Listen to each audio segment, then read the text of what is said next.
perletakan batu, lalu tanggal 17 Mei itu gedung ini mulai dibangun tahun 2010. Dan yang lebih spesial lagi, tanggal 16 Mei itu saya dan Bugem jadian. Ya, jadi tanggal 16 Mei itu ulang tahun gereja. Nah, ini ibadah-ibadah kami di pondok ya. Saya kalau lihat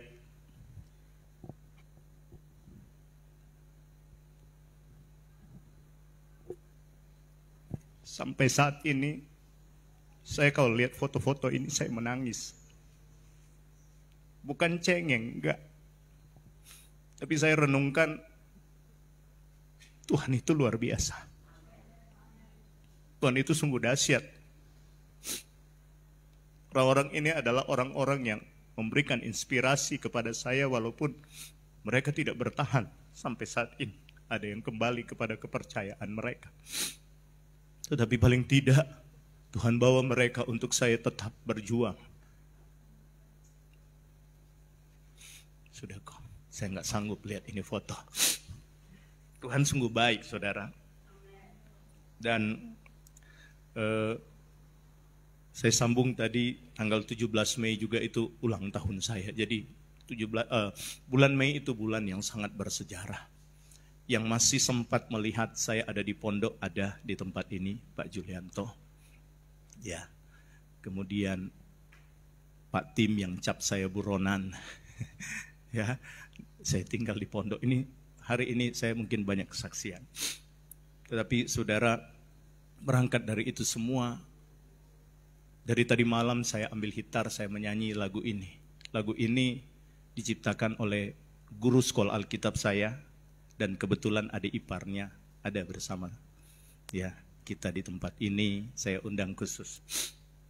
Ini teman baik. Kenapa saya undang beliau? Karena waktu gedung ini pertama dibangun, rekan saya ini banyak memberikan kontribusi bagi pembangunan di tempat ini. Jadi orang-orang yang punya banyak sejarah saya undang, walaupun ada beberapa yang tidak hadir.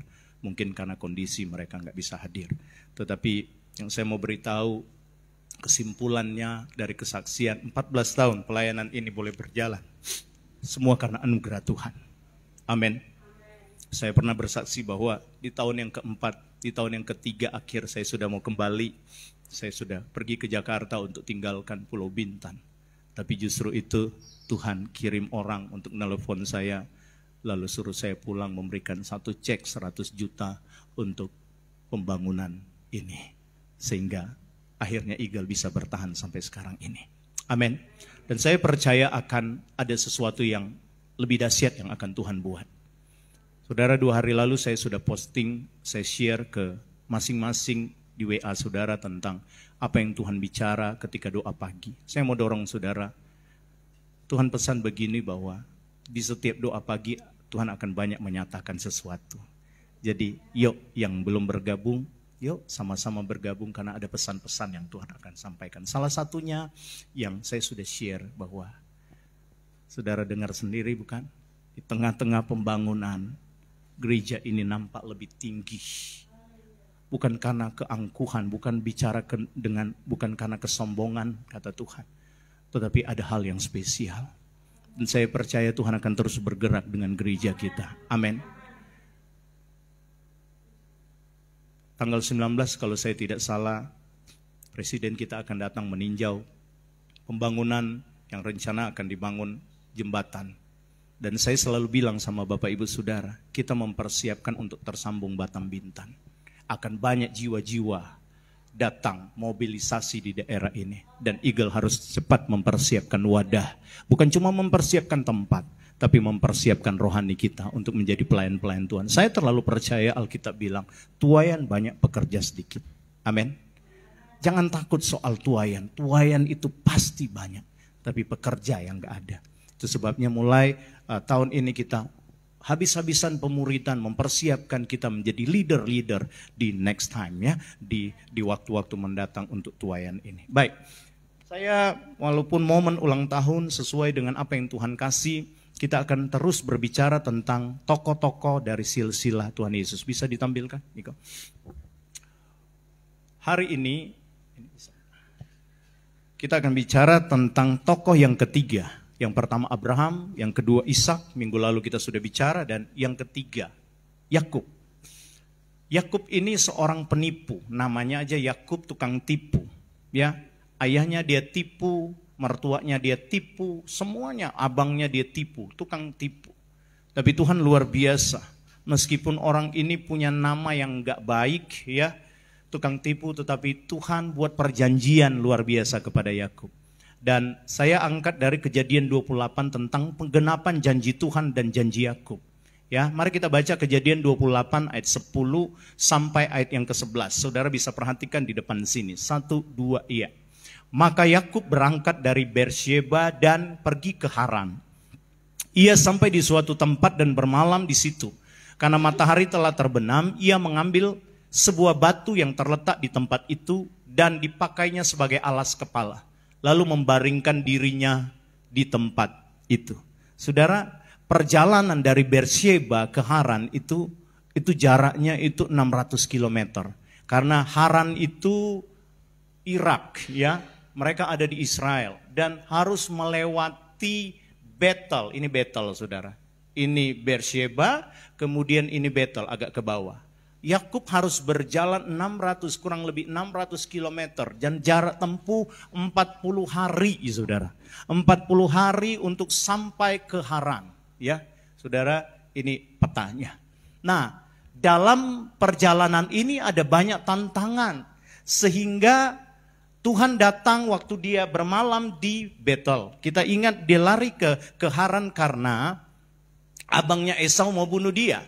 Nah, ayat 12, waktu dia ada di Betel, dia singgah di Betel, bermalam di situ. Ayat 12 bilang begini, sama-sama, 2, 3. Maka bermimpilah ia di bumi, ada didirikan sebuah tangga yang ujungnya sampai di langit, dan tampaklah malaikat-malaikat Allah turun naik ke tangga itu, di tangga itu. Terus, berdirilah Tuhan di sampingnya dan berfirman, akulah Tuhan Allah Abraham, nenekmu, dan Allah Ishak. Tanah tempat engkau berbaring ini akan kuberikan kepadamu dan kepada keturunanmu. Keturunanmu akan menjadi seperti debu tanah banyaknya, dan engkau akan mengembang ke sebelah timur, barat, utara, dan selatan. Dan olehmu serta keturunanmu semua kaum di muka bumi akan mendapat berkat. Sesungguhnya aku menyertai engkau dan aku akan melindungi engkau kemanapun engkau pergi. Dan aku akan membawa engkau kembali ke negeri ini. Sebab aku tidak akan meninggalkan engkau, melainkan tetap melakukan apa yang kujanjikan kepadamu. Ini janji Tuhan, saudara. Janji Tuhan saya simpulkan di sini ada beberapa hal. Tapi kita akan lihat dulu, kita akan mengerti dulu arti perjanjian. Saya coba lihat dalam KBBI, Kamus Besar Bahasa Indonesia. Arti perjanjian adalah ucapan yang menyatakan kesediaan dan kesanggupan kedua pihak untuk berbuat. Jadi perjanjian gak hanya satu yang harus melakukan, harus dua. Tuhan berjanji, Tuhan melakukan sesuatu, lalu Yakub juga harus melakukan sesuatu. Baru perjanjian itu digenapi. Sampai di sini saudara mengerti, yang mengerti katakan amin. Nah, Tuhan berjanji, kesimpulan dari ayat tadi, ini janji Tuhan. Engkau, tanah tempat engkau berbaring akan kuberikan, engkau akan, keturunanmu akan menjadi besar di bumi. Ya, saya kasih kesimpulan. 1, janji Tuhan kepada Yakub, aku akan menyertai engkau, Allah Immanuel. Katakan amin. Keturunanmu akan banyak. Ini janji Tuhan kepada Yakub, engkau akan banyak keturunanmu. Olehmu orang diberkati. Kejadian 30 langsung digenapi itu. Di Kejadian 30 ayat 30. Kita lihat dulu. Olehmu orang itu akan diberkati katanya. Ya kan? Oleh keturunanmu banyak orang akan diberkati. Kita cek. Jangan dulu bicara soal keturunan daripada Yakub yang telah memberkati banyak orang. Tapi kita lihat Yakub punya pengaruh ketika dia ada di Haran. Kita lihat. Kejadian 30 ayat 30, sama-sama baca. 2, 3. Sebab harta milikmu tidak begitu banyak sebelum aku datang, tetapi sekarang telah berkembang dengan sangat. Dan Tuhan telah memberkati engkau sejak aku berada di sini. Jadi bilakah dapat aku bekerja untuk rumah tanggaku sendiri? Ini perkataan Yakub kepada Laban. Ya, Yakub katakan, hartamu lebih banyak karena Tuhan menyertai aku. Dan ayat sebelumnya juga Laban juga ngomong, aku tahu nak, sejak engkau datang Tuhanmu memberkati aku. Digenapi ya janji Tuhan ya? Digenapi enggak? Olehmu orang akan diberkati. Saya doa jemaat Eagle dimanapun engkau Tuhan taruh. Kalau bahasa kitab Yeremia seperti ini. Kemanapun engkau kubuang, engkau jadi berkat di situ. Katakan amin. Anda di proyek mana Anda jadi berkat di situ. Katakan amin.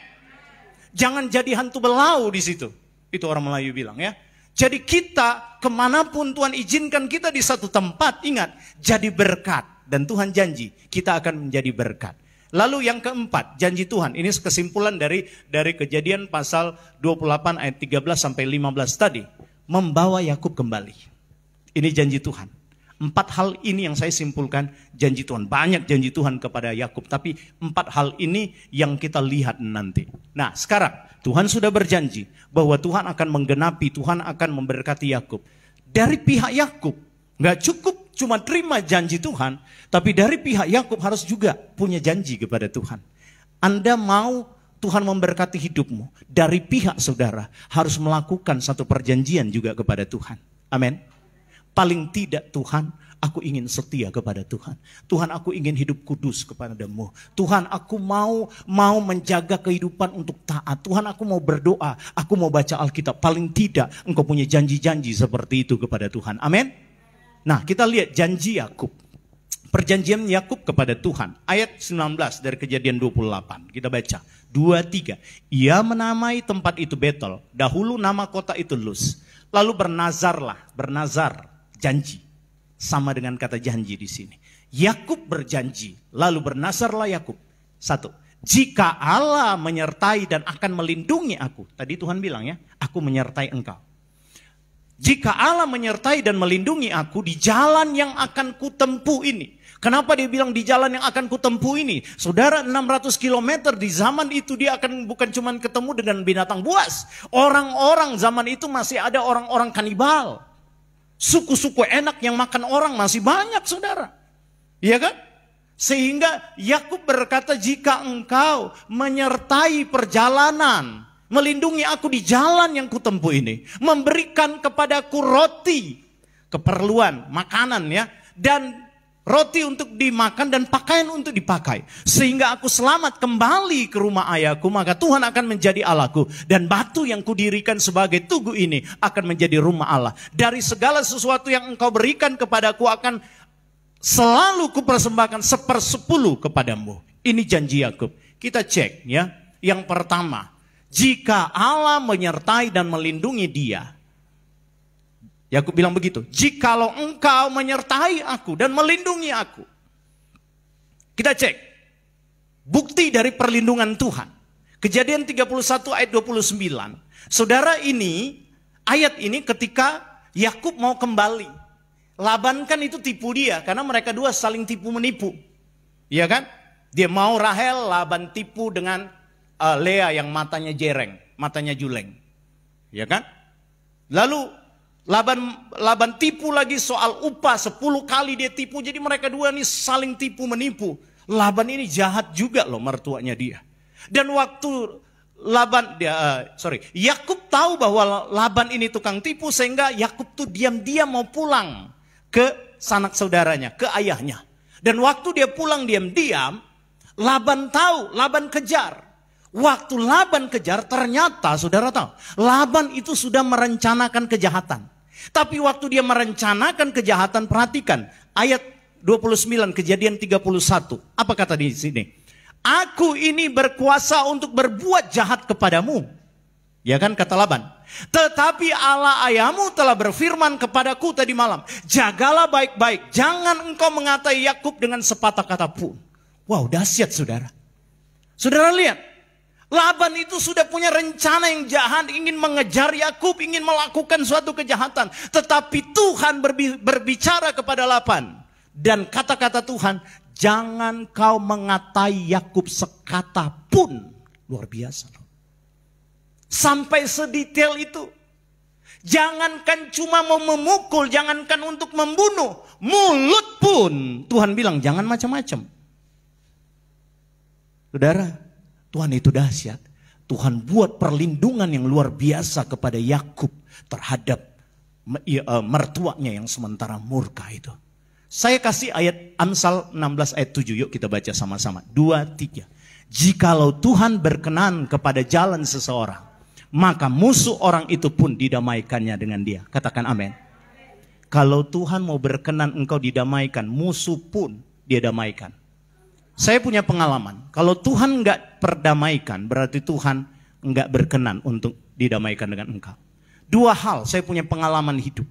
Ketika ada orang yang menjelekkan, ketika ada orang yang menghancurkan hidup saya, menghancurkan pelayanan, 2 hal. Kalau Tuhan enggak damaikan saya dengan dia, Tuhan akan angkat. Itu aja.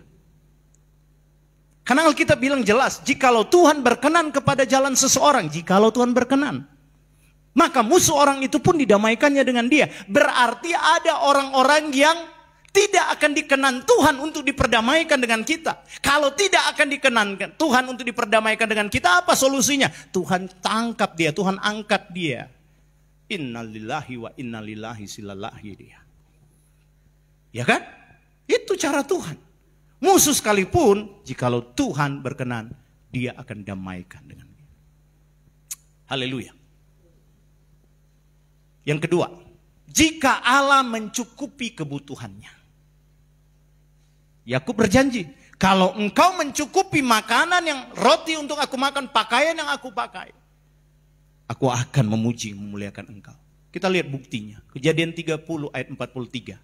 Sama-sama baca yuk. Tuhan genapi enggak janji Yakub? Ya. Apa yang Yakub janjikan, apa yang Tuhan janjikan kepada Yakub. Kita lihat Kejadian 30 ayat 43, sama-sama baca. 2, 3. Maka sangatlah bertambah-tambah dan ia mempunyai banyak budak perempuan dan laki-laki, unta dan keledai. Pertanyaan saya, untuk makan Tuhan cukupi enggak? Kalau zaman sekarang kambing domba, ya, unta, dia punya banyak mobil. Dia menjadi orang yang sangat kaya. Soal makanan berlimpah-limpah. Orang Lingga bilang Tuhan memberkati kita, orang Melayu Lingga bilang bersepah-sepah sampai bekecai-kecai. Itu kata orang Melayu. Ya kan? Bersepah-sepah. Pak Asun langsung amin. Tuhan memberkati Yakub sampai seperti itu. Bukan cuma soal makanan dia cukupi, tapi semuanya dia kasih untuk kita. Saya percaya Anda jemaat Eagle, ketika Tuhan bicara kemarin, amin, 2 hari lalu, orang-orang yang memberkati pelayanan, pembangunan ini, aku akan ingat, aku akan memberkati dia. Dari pesan Tuhan ini saya mau bilang sama anak-anak muda, yuk ambil kontribusi untuk memberikan persembahan bagi pembangunan. Bukan soal nilai, bukan soal jumlahnya, tapi respon saudara. Karena Tuhan bilang, yang memberi untuk pembangunan, aku akan memberkati mereka. Tuhan sampai nangis loh ngomong. Saudara dengar ya, di yang saya postingnya, jangan cuman apa ya, terima nggak didengar. Ada yang dengar? Yang saya share ke pribadi ada ya? Dengar baik-baik pesan Tuhan itu saudara. Mari kita respon. Yakub ini, dia begitu sangat diberkati karena ada janjinya. Kalau engkau menyertai aku, maka setiap apa yang engkau berkati, aku akan potong 10%. Aku akan berikan kepada Tuhan. Dan itu dia genapi loh saudara. Yang ketiga, janji Yakub, jika aku kembali ke rumah ayahku dengan selamat. Bukti penyertaan Tuhan digenapi enggak? Kejadian 31 ayat 13. Sama-sama baca. 2, 3. Akulah Allah yang di Betel itu, di mana engkau mengurapi tugu, dan di mana engkau bernazar kepadaku. Maka sekarang bersiaplah engkau, pergilah dari negeri ini, dan pulanglah ke negeri sanak saudaramu. Ini berapa tahun kemudian terjadi saudara? Yakub itu bekerja ya 7 tahun untuk mendapatkan istrinya. Lalu untuk mendapatkan upah 7 tahun, berarti 14 tahun. Lalu ditipu lagi sama si Laban. Dia kerja lagi. Yakub pernah ngomong begini sama istri-istrinya waktu dia mau kabur dari Laban. jikalau 20 tahun ini Tuhan tidak menyertai aku.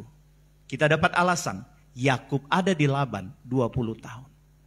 20 tahun yang silam dia dengar suara Tuhan di Betel. Waktu dia mau lari dari Esau pergi ke Haran.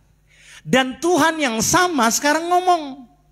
Tuhan yang sudah berjanji tempat yang engkau tiduri ini adalah tempat yang akan aku berikan kepadamu. Aku akan menyertai engkau, aku tidak akan meninggalkan engkau. Tuhan itu sekarang 20 tahun kemudian ngomong kepada Yakub. Yakub, ini, akulah Allah yang di Betel itu, di Betel waktu 20 tahun yang silam. Di mana engkau mengurapi tugu dan di mana engkau bernazar kepadaku, maka sekarang bersiaplah engkau, pergilah dari negeri ini dan pulanglah ke sanak saudaramu.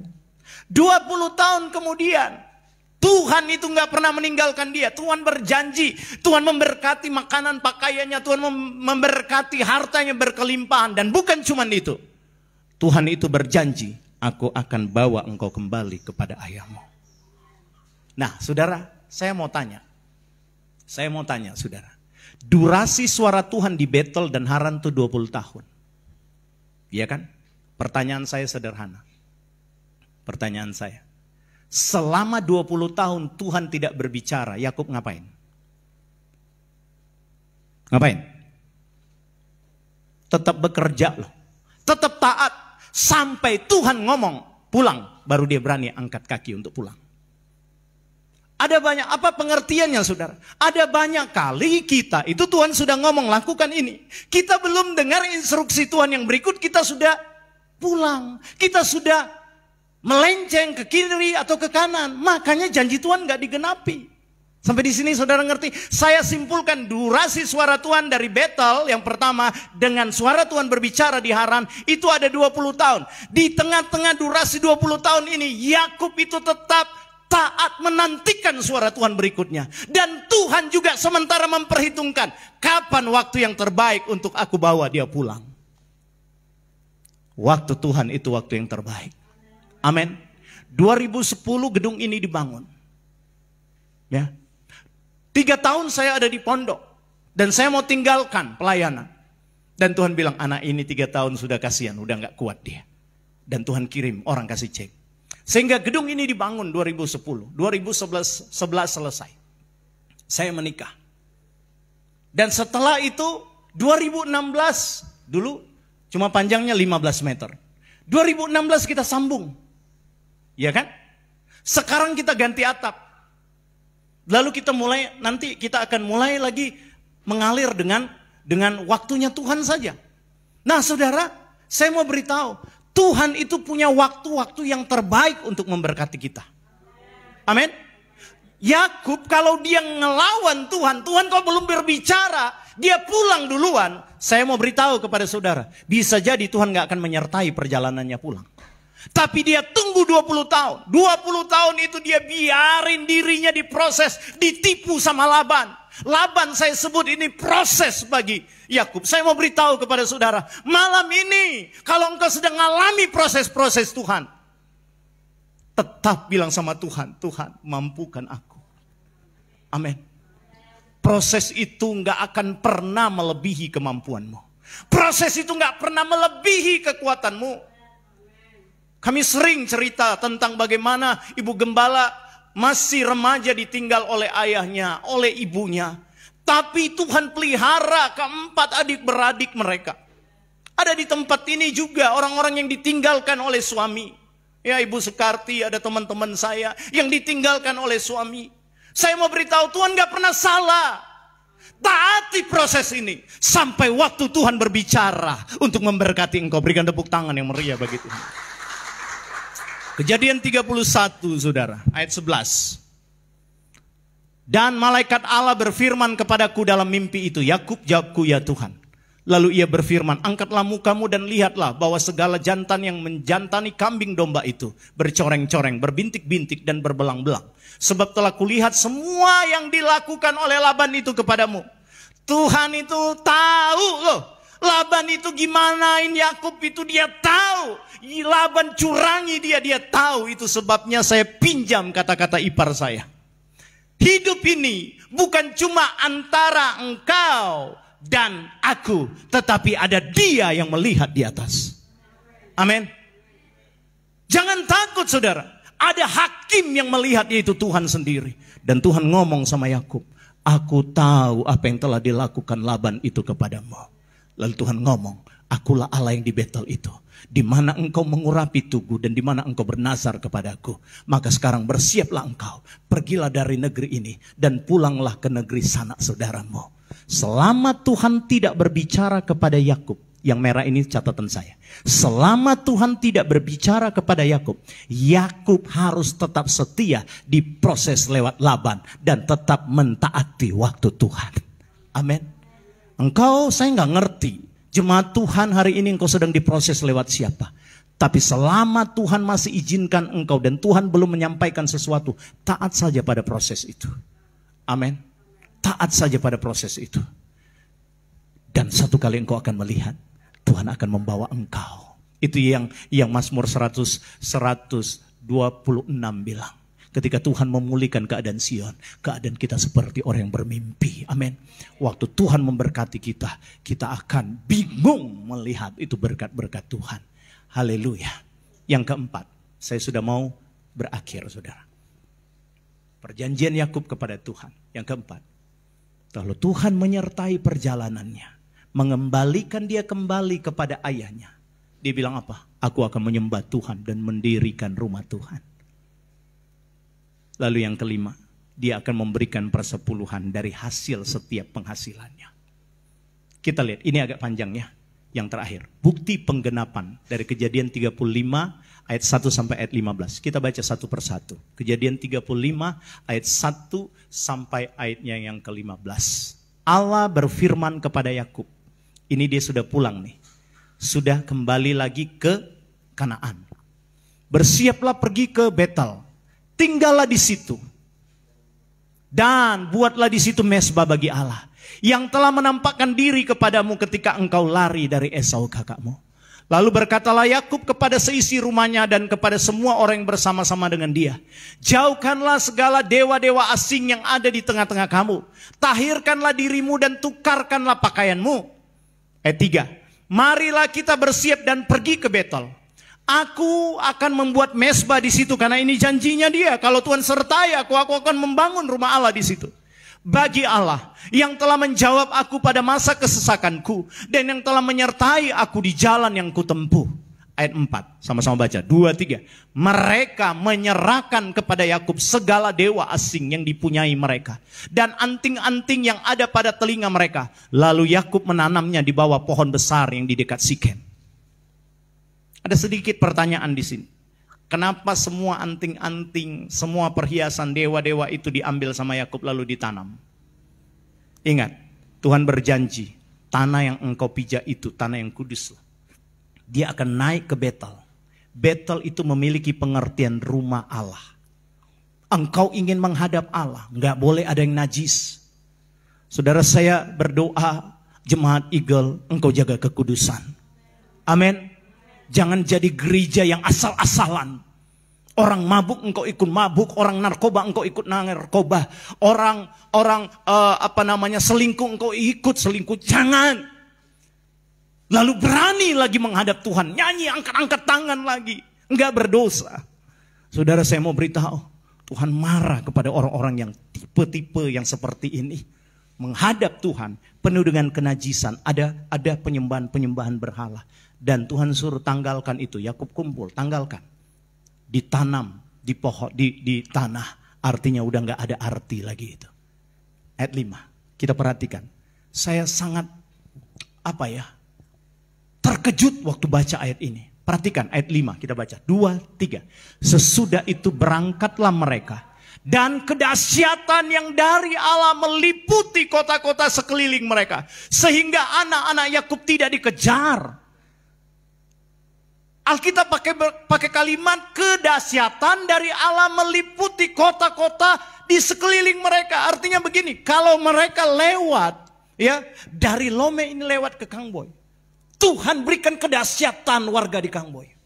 Tuhan berikan kedahsyatan warga di Cikole. Kenapa? Karena zaman itu orang itu masih hukum rimba. Suka berperang. Kenapa ini bisa? Tuhan begitu antusias, Tuhan begitu dahsyat melakukan kedahsyatan kepada Yakub. Pertama, karena Tuhan sudah berjanji, aku akan menyertai engkau. Amin. Kedua, karena respon Yakub, aku akan memberkati engkau, aku akan memuliakan engkau, aku akan mendirikan rumah bagi Allahku. Saudara, saya cuma mau bilang, orang-orang yang fokusnya hanya kepada pelayanan, orang-orang yang fokusnya untuk memuliakan Tuhan, secara otomatis ada urapan ilahi, ada kedahsyatan Tuhan yang akan menyertai perjalananmu. Di mana engkau pergi dan berada, Tuhan menyertai engkau. Amin. Anak-anaknya loh, saudara. Kedahsyatan mengelilingi kota-kota yang mereka lewati. Dahsyat loh. Pertama, karena janji Tuhan. Kedua, karena responsnya. Motivasi Yakub ingin memuliakan Tuhan. Kita sampai di ayat yang ke-6. Lalu sampailah Yakub ke Luz yang di tanah Kanaan, yaitu Betel. Ia dan semua orang yang bersama-sama dengan dia. Didirikannya lah mesbah di situ. Dia genapi enggak? Waktu dia pulang, 20 tahun kemudian dia pulang. Dia genapi loh. Tuhan menyertai perjalananku, kembali ke tempat ini aku bangun. Jangan jadi orang yang suka ingkar janji, saudara. Kalau engkau sudah berjanji, lakukan. Karena kalau engkau enggak lakukan, Tuhan kejar. Saya pernah nasihat Ibu Susi, jangan takut. Anakmu pernah berjanji, bernazar untuk melayani Tuhan. Nanti Tuhan yang kejar. Saya orang yang pernah bernazar, lari daripada panggilan. Tapi Tuhan kejar saya. Saudara, jadilah orang yang taat. Ketika engkau berjanji, engkau harus lakukan itu. Didirikannya mesbah di situ. Dan namanya lah tempat itu El Betel, Betel. Karena Allah telah menyatakan diri kepadanya di situ ketika ia lari terhadap kakaknya. Ketika Deborah inang pengasuh Ribka mati, dikuburkanlah ia di sebelah hilir Betel di bawah pohon besar yang dinamai orang pohon besar penangisan. Setelah Yakub datang dari Padan Aram, maka Allah menampakkan diri pula kepadanya dan memberkati dia. Firman Allah kepadanya, lihat ini ketika dia sudah kembali 20 tahun yang silam, dia kembali lagi datang di Betel dan Tuhan memberkati dia. Apa yang Tuhan bilang? Firman Allah kepadanya, baca yang saya kasih tebal, 2, 3. Namamu Yakub, dari sekarang namamu bukan lagi Yakub, melainkan Israel. Itulah yang akan menjadi namamu. Maka Allah menamai dia Israel. Kita tahu Yakub itu penipu. Artinya Israel itu dia berjuang dengan Tuhan. Saudara, dulu dia berjuang dengan akal pikirannya, bagaimana aku menipu bapakku, bagaimana aku menipu kakakku, bagaimana aku menipu mertuaku. Sekarang identitas lamanya, berjuang dengan kekuatan pikirannya dia tinggalkan. Dia ganti Israel sekarang. Tuhan ganti Israel. Dia berjuang dengan Tuhan. Saudara, orang-orang yang berjuang dengan Tuhan, orang-orang itu akan diberkati oleh Tuhan. Amin. Jangan berjuang sendiri. Kalau engkau punya usaha, jangan berjuang sendiri. Libatkan Tuhan di usahamu. Kalau engkau punya keluarga, jangan berjuang sendiri. Betul, anakmu mungkin nakal. Betul, anakmu bandel. Jangan berjuang sendiri. Libatkan Tuhan di dalamnya. Yakub gak akan pernah jadi orang yang hebat kalau dia tetap Yakub. Nanti dia akan jadi dahsyat. Dia akan lebih diberkati keturunannya ketika dia berubah menjadi Israel.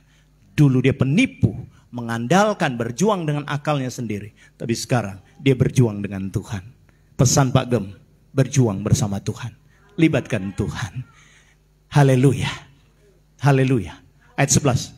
Lagi firman Allah kepadanya, akulah Allah yang maha kuasa, beranak cuculah dan bertambah banyak. Setelah identitasnya diganti dari Yakub menjadi Israel, Tuhan ngomong lagi, beranak cuculah dan bertambah banyak.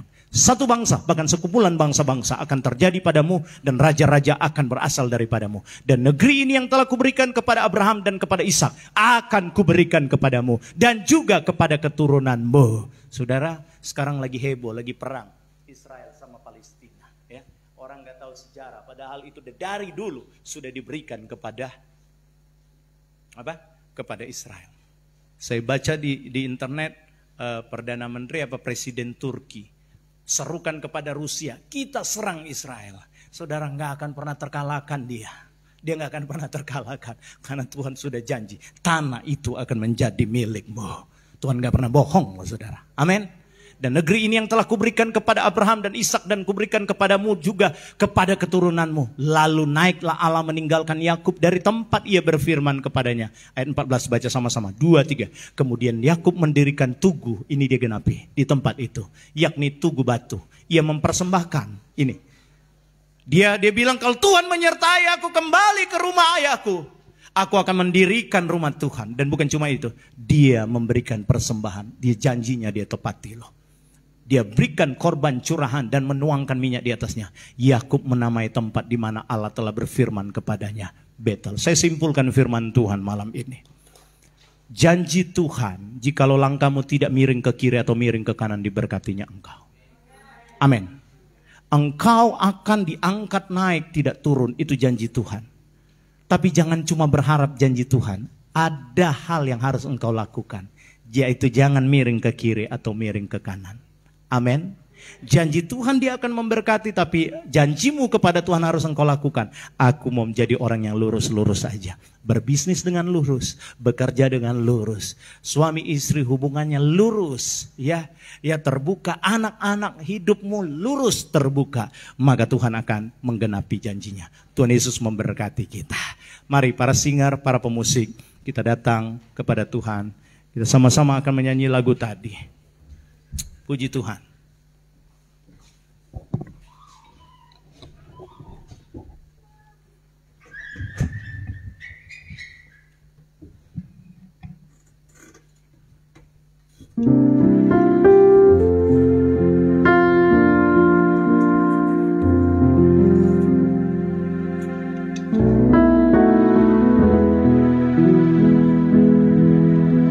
Di tepian arus hidup, ku berdiri denganmu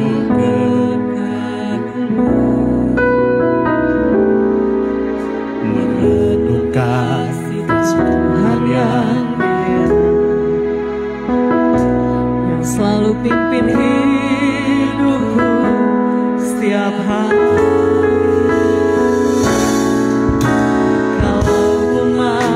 Hidup sekarang ini hanya karena kasih Tuhan. Ku tinggal dalam hadirat yang selalu pimpin hidup setiap hari.